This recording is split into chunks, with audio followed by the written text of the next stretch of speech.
Hello， 大家好，宠粉的姨太又来了。闪婚在娱乐圈可以说十分常见，有人一见钟情，有人相识3天就领证。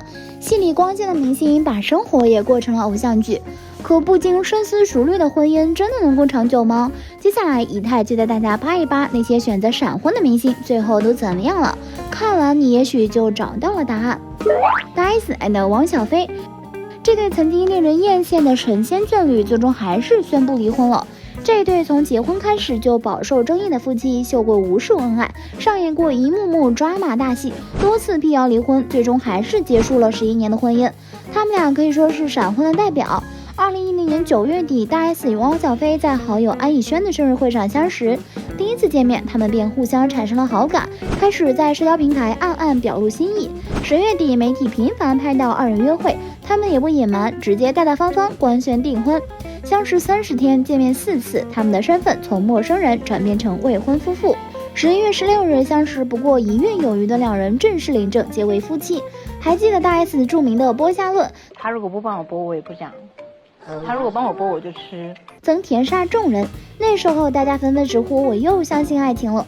可如今那个剥虾的人却转身成为了最熟悉的陌生人，一时间他们闪婚又被重新提起。可闪婚真的是他们离婚的罪魁祸首吗？李湘 and 李厚霖，现在大家讨论最多的应该就是李湘和王岳伦。不过李湘的第一任婚姻也是很精彩的，她的老公是钻石大王李厚霖。当时她刚情场失意，遇到了刚跟秦海璐分手的李厚霖，两人电光石火，认识才33天就登记结婚了。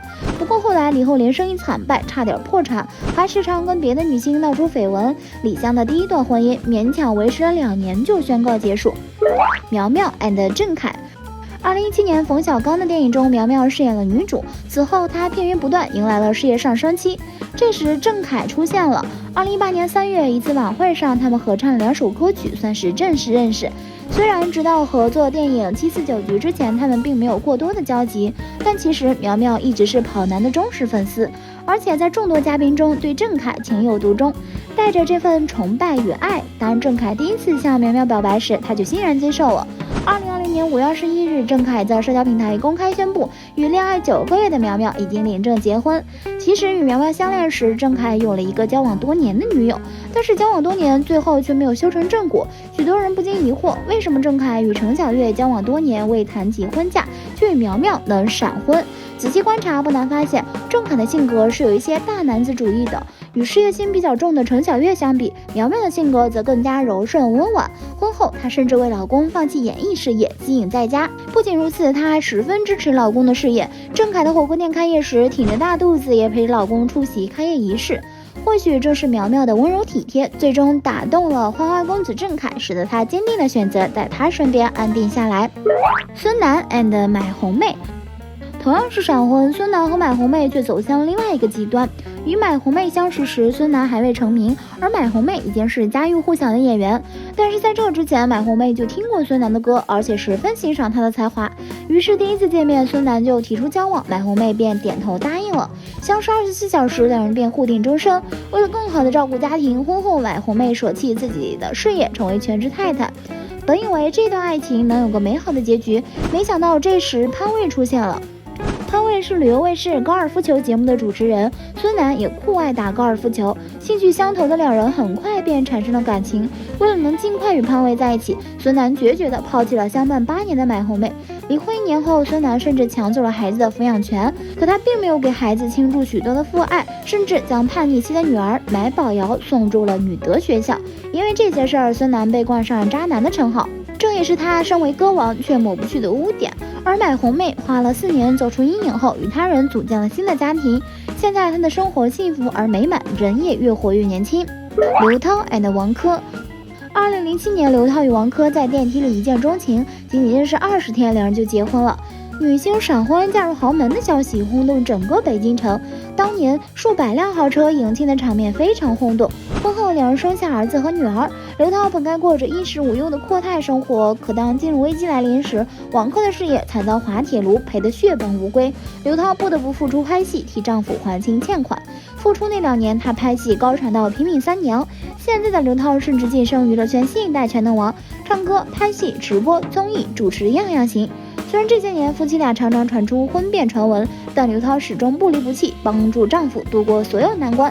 事情哪能尽如人意？有闪婚的勇气，也有不离不弃的实力。涛姐着实值得钦佩。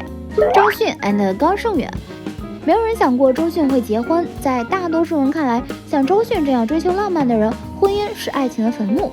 意外的是，2014年的凌晨，周迅突然公开了自己的男友。2个月后，她穿着婚纱，拉着高胜远走到聚光灯下。婚后的一段时间，两人经常合体拍杂志，出席各种活动，看起来十分甜蜜。但还是会有很多人问周迅，你闪婚会不会太冲动了？周迅笃定地说，犹豫就不会结了嘛，遇到喜欢的人就嫁了，这就是周迅。2020年5月，网友发现高胜远删掉了 ins 上与周迅的合影。12月，二人官宣离婚，6年婚姻画上句号。可以说，东西方文化差异的碰撞，成长环境的巨大差异，为这段跨国婚姻的解体埋下了伏笔。宁静 and 保罗。由于东西文化差异的新鲜感而选择闪婚，同样没能走到最后的还有宁静。1996年，宁静在电影《红河谷》剧组第一次见到了饰演英国飞行员的美国演员保罗。当时来自美国的保罗第一次到中国拍戏，处处充满了新奇神秘感。宁静那张灵动而美艳的东方面孔一下子吸引住了他，所以《红河谷》拍完，他们也开始了热恋，并于1997年出闪婚。那年宁静25岁，之后两人还一起拍摄了《黄河决裂》。婚后两人育有一子，但因为宁静个性独立又强悍，再加上跨国恋的文化差异，这段婚姻于2005年宣告结束。但直到2011年，宁静公开才承认与保罗离婚。如今的宁静还是依然那么漂亮，频频亮相综艺节目。最后也希望静姐能找到更好的归宿。张雨绮 and 袁巴元。和宁静同期凭借浪姐翻红的张雨绮，绝对是位敢爱敢恨的奇女子。2020年9月，《白鹿原》开拍，张雨绮认识了导演王全安。可没想到，2021年4月14日，她就晒出了王全安送的钻戒。几天后，两人就领证结婚了。也就是说，两人恋爱几个月就结为了夫妻。3年后，王导因为没管住自己的下半身被抓，两人婚姻破裂。不过张雨绮没吸取教训，第二段婚姻依旧很讲究效率，和富商袁巴元认识10天就相爱，认识70天就结婚，1年之后就生下了龙凤胎。只是这段婚姻来得快，去得也快，最后两人甚至在社交平台开撕。真心希望美女姐姐以后可以提高找男人的眼光。我看男人的眼光不是很好。黄奕 and 江凯。黄奕的2段失败的婚姻给他的人生留下了巨大的阴影。他后来回忆说，第一段婚姻是为了结婚而结婚。当时他跟金融小鳄江凯在一次慈善拍卖会上认识，才认识41天就闪婚了。从照片来看，黄奕显然不是奔着江凯的颜值去的。那时他已经32岁，可能觉得江凯是个不错的结婚对象就结了。没想到这段婚姻也就维持了10个月。后来黄奕跟第二任奇葩前夫似欲罢不能时，江凯还跳出来骂黄奕，人生最大的遗憾就是遇见你，一生最开心是闪离，银猫永远忘不了偷心。看来这段失败婚姻也给他造成了不小的伤害。张定涵 and 王志飞。一个是杨门虎将里的杨楚楚，一个是扫黑风暴里的高明远，这一对可以说是八竿子打不着，走到一起更让人惊讶。除了14岁的年龄差，这对夫妻让人惊讶的另外一点就是相识3天结婚。王志飞在节目里被问到闪婚细节，虽然支支吾吾的回答很短到不像话，3天，但也不惜向观众分享自己的经验。也就是慎重了又怎么样呢？你花了好几年的时间去沟通、交流、谈恋爱，最后的结果也未必怎么样。这回答好像没毛病。刘欢 and 卢璐。他们相识9天就决定私定终身，步入婚姻。爱情的魔力驱使两人缘分的开始，真的太勇敢了。卢璐认准刘欢的人品和才华，为了刘欢毅然放弃湖南卫视的主持事业，一路跟随他从湖南来到北京，为他的生活做起了支撑。他们相识于一场元旦晚会，刘欢作为嘉宾被卢璐邀请到演播现场，两人第一次见面就心生好感。两人在88年领证结婚，不拘小节的卢璐遇到始终如一的刘欢，简直就是天造地设。刘欢曾自曝两人相识的小趣闻，节目里他傻乎乎的说道：“我自个儿跑到婚姻登记处，大妈问我跟谁结婚啊，我就懵了。”两人从相识到相爱，可谓是快刀斩乱麻。如今结婚多年的两人依旧过着恩爱的生活。最后一对可以说是闪婚界的冠军了，他就是萨顶顶 and 李柏林。从见面到认识不到90分钟就决定结婚，还立马去民政局领了证。据说李柏林是通邮集团的董事长，两人的婚姻状况很少曝光。嫁给爱情是许多人美好的理想，可嫁给爱情之后，时光的蹉跎，生活的琐碎才是更难解的题。闪婚与否从来不应该是衡量婚姻质量的标准，毕竟一段好的婚姻只靠爱并不足以支撑，能否长久还依赖于双方共同的经营和维护。好了，今天的视频呢就分享到这里啦。如果喜欢四姨太的视频，就请多多点和关注，四姨太每天会更新精彩娱乐资讯哦。